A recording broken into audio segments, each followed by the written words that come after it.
Hello, this is History Part 5, and it's not about Asia anymore, nor about Danu, and her agriculture.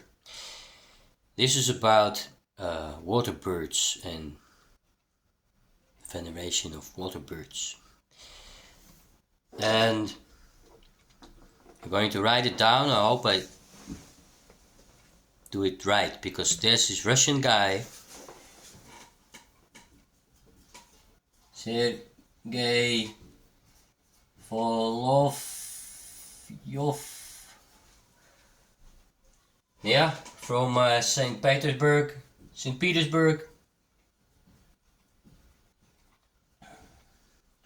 and on Google Play you can buy his books. I read 2, and the translation is bad, but the books are really cheap. And this guy opened Siberia to me. So thank you if you're watching this, Mr. Sergey. It's hard to find an email and to reach you, but maybe in this fashion I can. His theory, it's about the Hunnic. And he stated his giants from the east, from Siberia, right?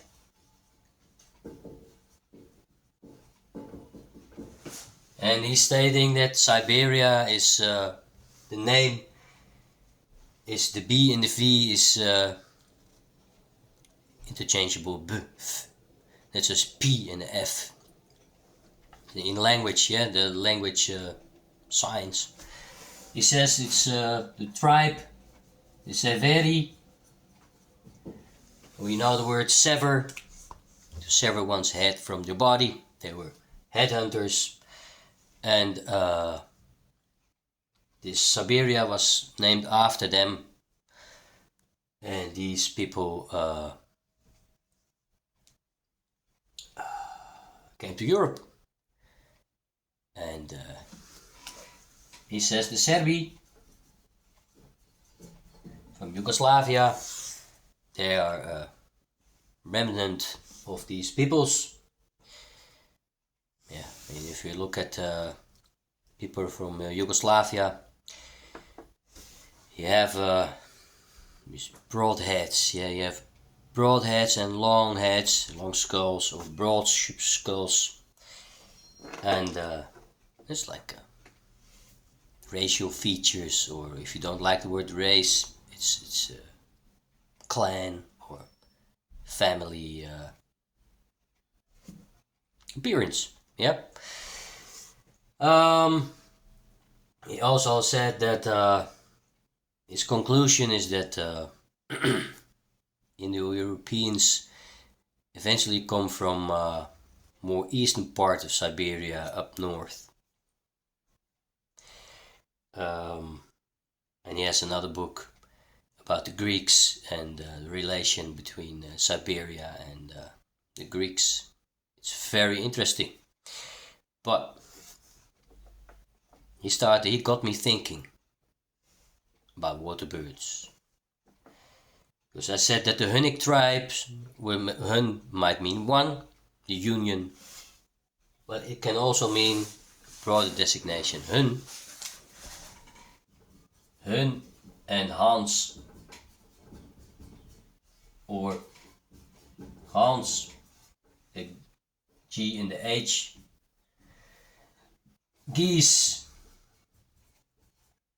yeah, goose, Hans goose. The white geese, or white migrating birds, bringing spring to the northern lands, to the watery areas of Siberia. Or long time ago, still the watery lands of Siberia. So after the Ice Age, or maybe before. Yeah, sometimes you can look back in time a long way. Because if this is a graphic, yeah, Ice Age, This is a lot of ice, so this mountain, yeah, a lot of ice, less ice.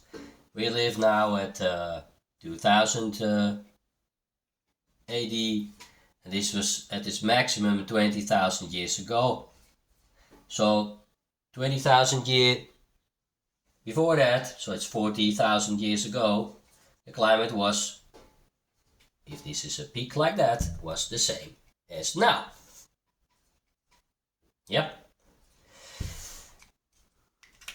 So, if you speak about turtles in Siberia or snakes, then you don't have that many turtles and snakes in Siberia. It's too cold. So, you're talking about way back, yeah? And there's peoples running around in Siberia for at least 40,000 years. I think a bit more, 45 or 50, yeah?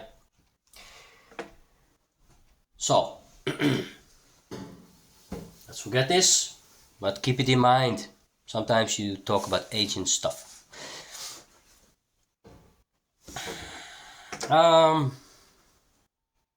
We know the Indo-European fairy tales, yeah, Hansel and Gretel, yeah, but there's more. Kid asking Mama, where does the baby come from? And she said, yeah, I don't know the word, yeah, stork. I'm not sure if it's a British word, but yeah, large wings, you know, black tail. And here is the baby.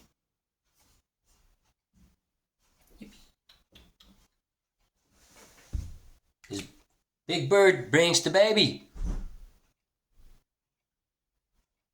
That's a remnant of ancient remnant of the veneration of these big, white, long-necked birds migrating to the north and bringing summer or spring.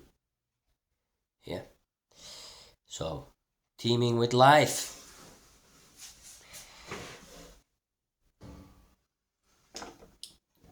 Well, there's this story, Kanti or Mansi myth, or yeah, nowadays, yeah, it's a Siberian myth. Yeah, this Siberian people look different from the Caucasian types. Yeah, but that doesn't mean a thing. Maybe it's a culture shared. It is a culture shared, anyway.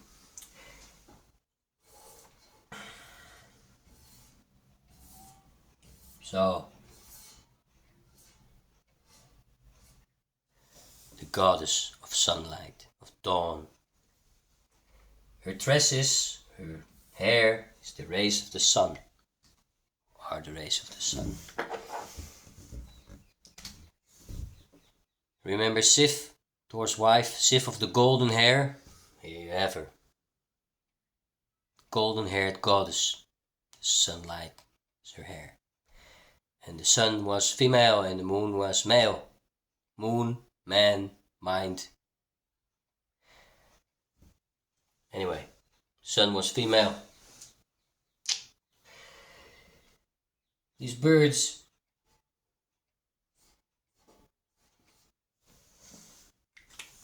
they were or guided the souls into the womb. So you have the woman with the womb, yeah.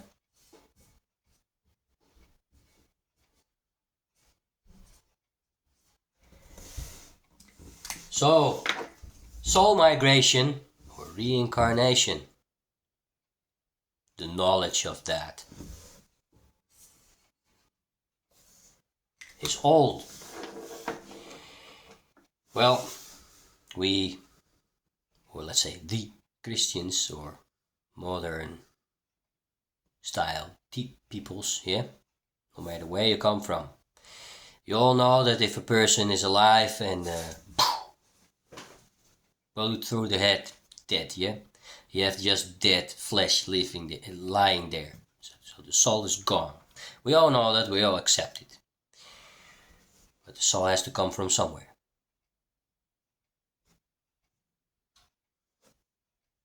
It doesn't matter what you think. The soul has to come from somewhere and go somewhere after death. It is known. So, you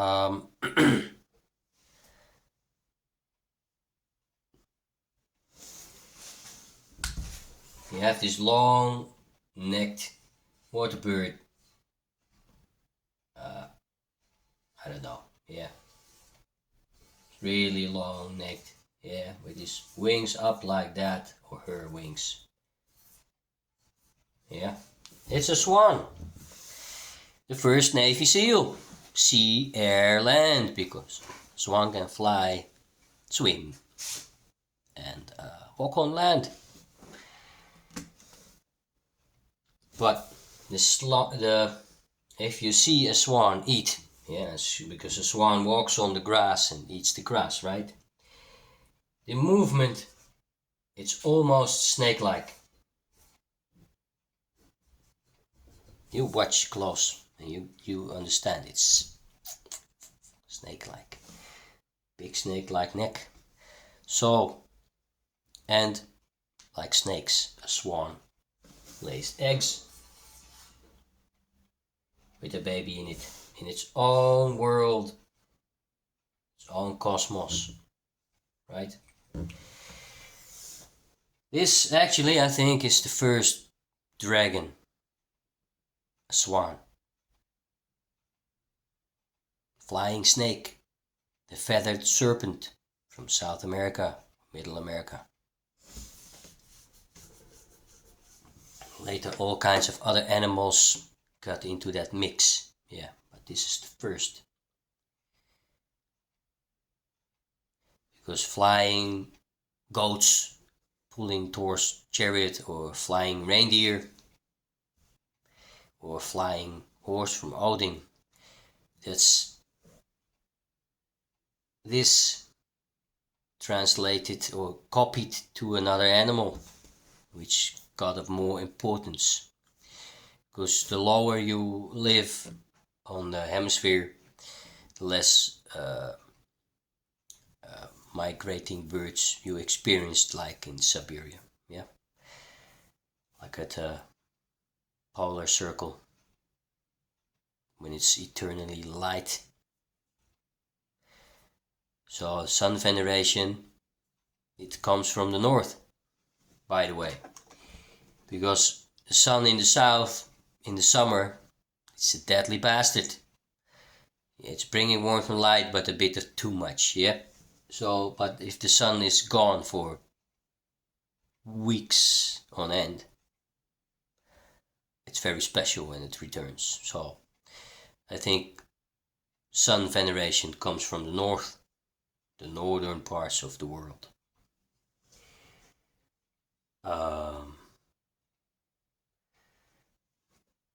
Well, you have this word gun. Yeah, hun, han, guns. Yeah, let's stick with gun, because my language gans, guns. It has an in it. Skybird, flying high in his V shape. Remember its V shape? V from vulva. Yeah, it's a lot ancient clay figurines of women goddesses. Lots of V's there. The vulva, yeah. But also the V shape in the sky. So people always, the first way to get into science is somehow by magic thinking, by sympathetic magic, like you see this, it resembles that, and you deem it the same. And when you do true science, then you're going to see if it really is the same and it interacts with each other. Yeah, so the V shape of the flying, migrating birds.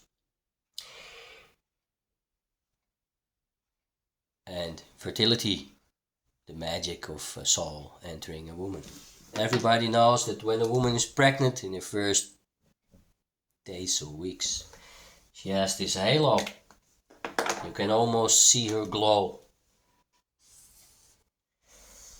And it's said that when the Buddha became a Buddha, so started as a man, shedding his human skin and turning into a Buddha. The moment he turned into a Buddha, eyes closed, yeah, Buddha. Oh my God, it's not a Buddha at all. Whatever, he sits here and being happy, yeah. Halo. So, all women who get pregnant have another soul inside their soul, inside their bodies. Radiance. Sun, radiance. People are not stupid. People are clever. We people are clever for a long, long time. We have been clever for hundreds of thousands of years, maybe millions. If you look at any animal, all animals display intelligence and cleverness. So it's a trait of nature. It's a trait of our divine nature. But don't think that please do not think that we are clever only now, because our science is so very, very refined, specific, and we have deep knowledge of the tiniest stuff of the world, and we have deep knowledge of larger movements and everything in between. We can control lots of stuff. But doesn't mean that we are any smarter than 40,000 years ago. No. We are smart now than as we were then, I think. You have all kinds of waterbirds. You have the crane, famous in Irish legends, and you have geese and swan. Well, the word gans is made of it's a sky bird, yeah, or heavenly bird. And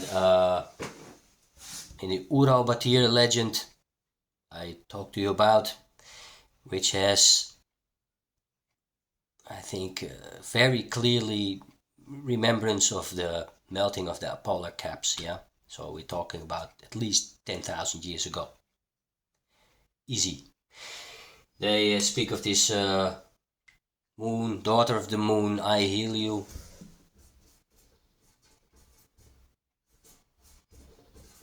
Beautiful name. Ihelu, whatever. And daughter of the sun, so Haomai,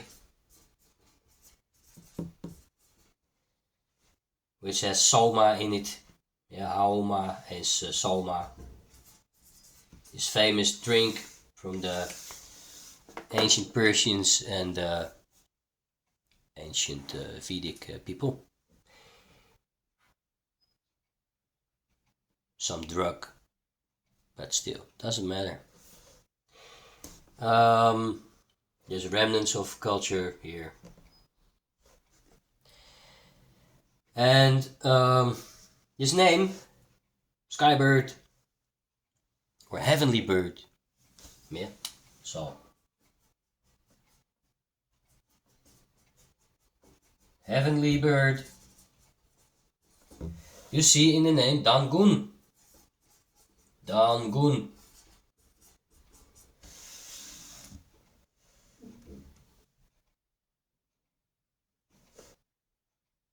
Heavenly God. Geese. Or he represents the heavenly spirit, the heavenly powers. And of course you had a derivation, a change. You had Khan, meaning king.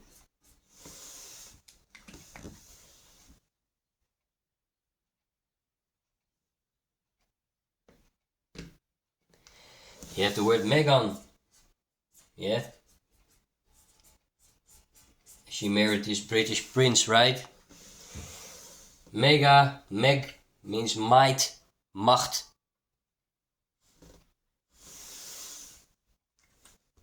Mighty geese. Or mighty king. Queen in this fashion, eh? Mighty queen. So the designation, heavenly bird, Sargon of Akkad in Assyria or Arcadia.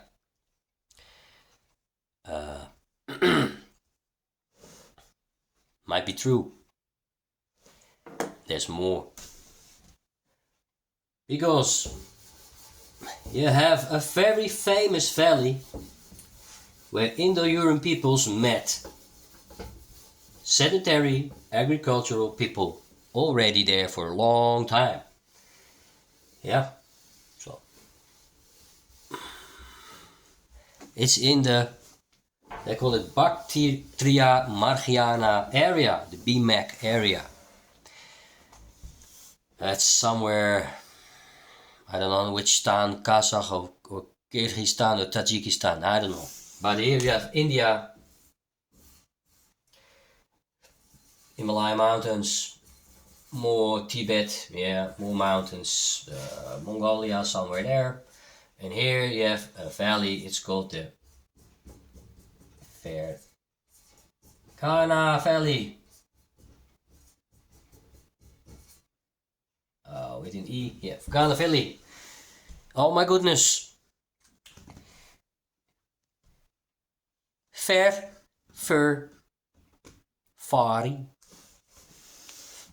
Fairy.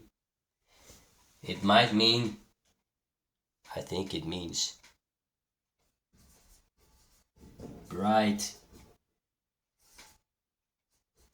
geese or bright goose, the valley of the bright geese, the white geese. Yeah, venerated here.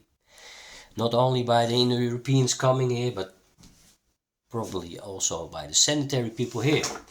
And these sanitary types, here comes again, Middle East, yeah, yeah, another sea, Arab country. There was trade, that's certified, right? Written about in this very nice book, The Horse, the Wheel and Language. That's something, the book is something, yeah? There was trade here in this civilization, this area, and Sumeria. They can find carnelian beads, yeah. And there's also metal trade, but also for a long time, yeah. 3000, 5000 BC, I don't know. But sanitary life here is like, let's say 5000 BC. This started here big time at 3000 BC, but probably before. This is, let's say, 3000 BC. Yeah, it's all connected. And if you look at the statues here, you see this woman sitting with a sharp nose, yeah, and some turban. And she has clothing looking like that. And you have this guy here in Sumeria sitting as a man. Yeah, large nose, big eyes, bald. Yeah, and he's naked on top, above, yeah. Here he has the same skirt and motif Oh my God. So even in the statues you can see the connection. Yeah, agriculture. And there's a famous goat in the bushes, or it's a statue, and this goat is standing, yeah, with the crown, yeah, being happy with his goatee legs, yeah, tail, and I don't know what it exactly means, but here's the goat, and he has the same woolly coat, so it might be wool, or if this is a heavenly goat, like a pre-dragon type, a flying ram, or flying goat, flying animal, an animal, a magic animal which in real world doesn't fly at all. If it flies, it's magic. So this might not be wool. This might mean bird feathers. And there's, I'm not saying this just like that, because there's been bird goddesses, statues of very scary looking, oh God, yeah, stuff like that, with a more or less female body, but this bird-like head. It looks a bit scary, and it's very old. It's found in Europe, Turkey, Anatolia. So, bird goddess, it's old, and it's widespread. So it's spread in Siberia, something we have in common. That's what I want to stress here. It's not Indo-European at all. It's from all of us. If you accept my explanation of the language and designations, right? Ferghana Valley. Well, I was reading about it, and then I thought, the name Ghana.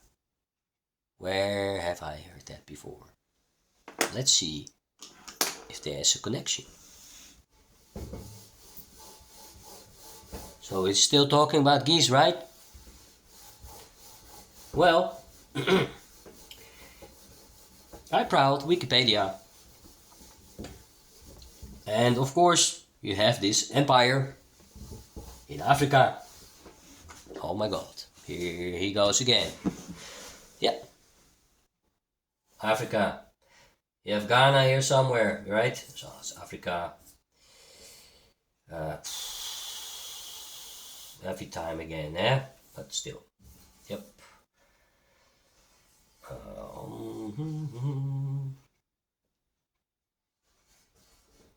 So there's a sea here and there's a sea there. Europe. Italy. Whatever. Not entirely correct, but still. It used to be an empire here, and when you read about their legends, they say they came from the north. It's you read it in Wikipedia, right? Just Wikipedia.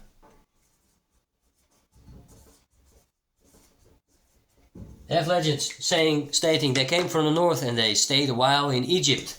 Here, Egypt. Oh my God. I didn't make it up, it's there. So I think, okay, Ghana Empire. Maybe coming from the north. Somewhere here, right? Somewhere almost in Siberia or in Siberia. The Ferghana Valley. They stayed in Egypt. Then they went here. Well,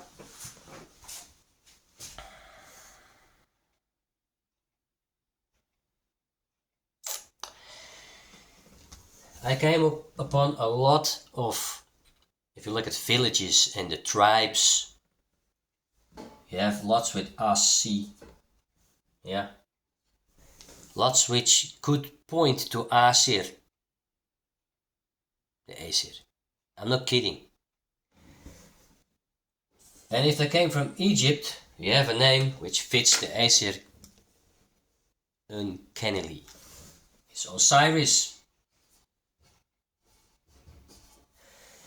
Well, Osiris, if I'm correct, there was no mention of Osiris before 2500 BC. No Osiris. Okay, so imagine people living there, dark skinned. They didn't look like the people in Ghana right now, right? Because people change appearance, especially the Nicks, and they didn't talk exactly like they're talking now, but there's remnants. So people living there, and these horse boys come, and the world change. It might not even have been that bad, but they didn't want it, so they moved. Over time, they moved from that valley. They moved and stayed in Egypt and brought Osiris. So maybe the people that left here was already a mix.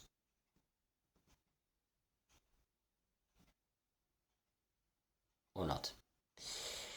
So this Osiris story, the story of Osiris is just the fertility god, the god of the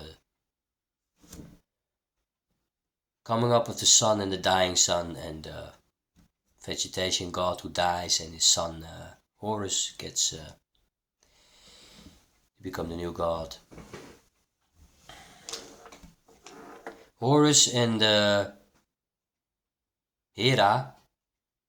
Heracles, yeah, the son of Hera.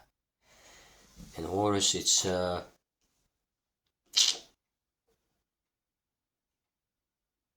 might be connections there as well.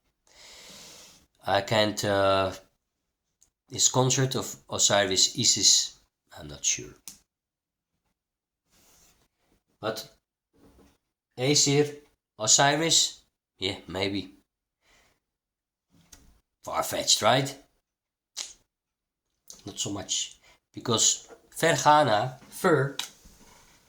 let's say, Ghana. We already have the Ghana here. Fer or far, bright. In Iran, when you have far, you have inner brightness, fairness. Yeah, you have the word again, fair.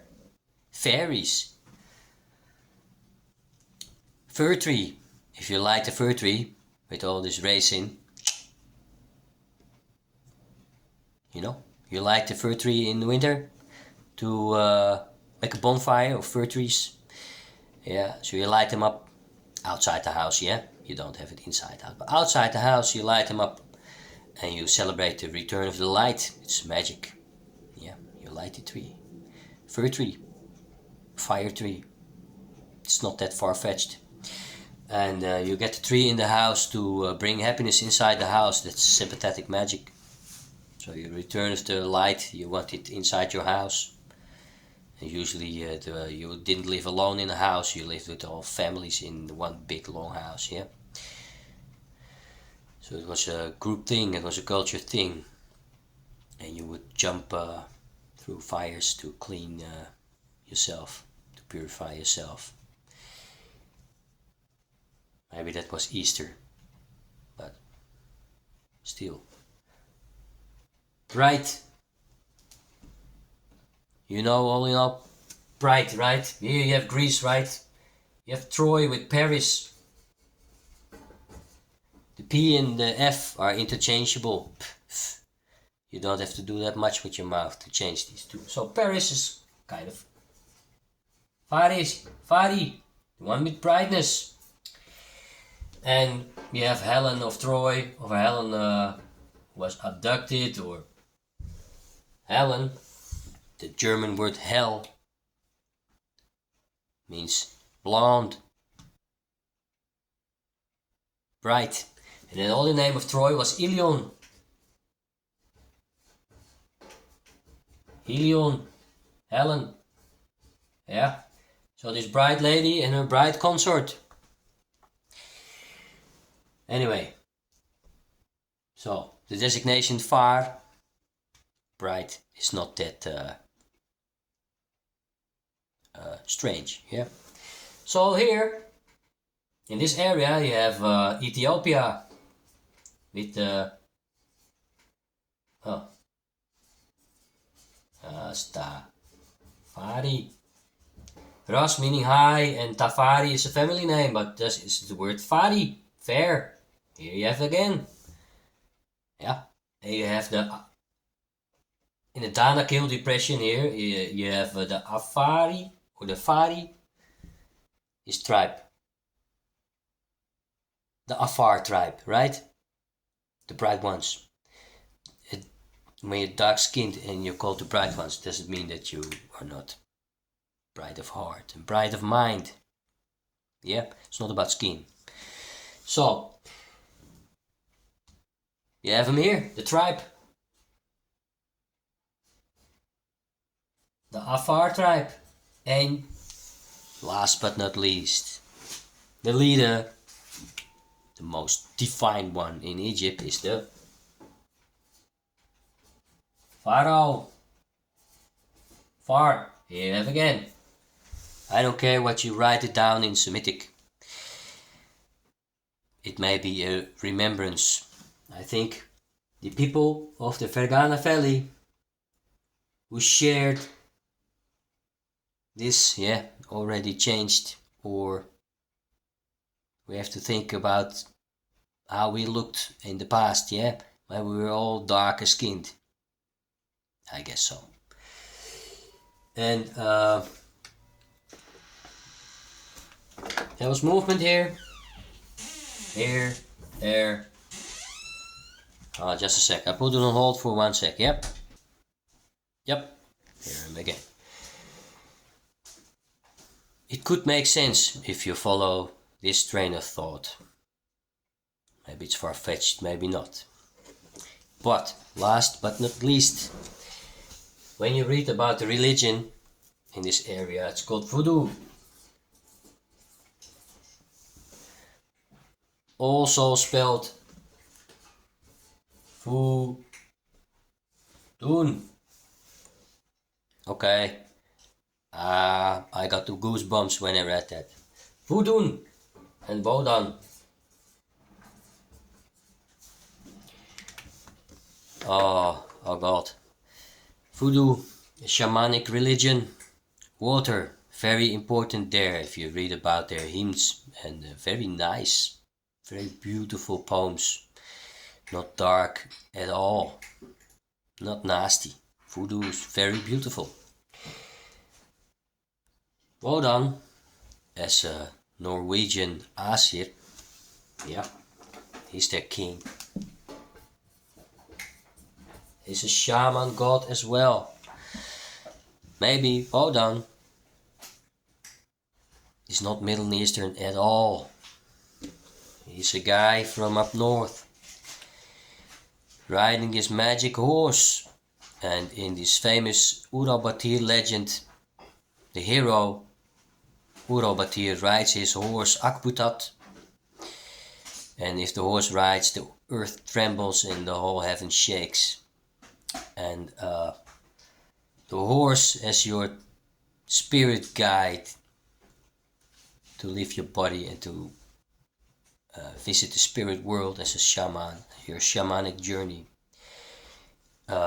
Odin does that, and the horse, a tamed animal, and when you ride a horse, human never has achieved those speeds and agility ever before. So in real life, you ride a horse, you want that animal to be your spirit guide as well.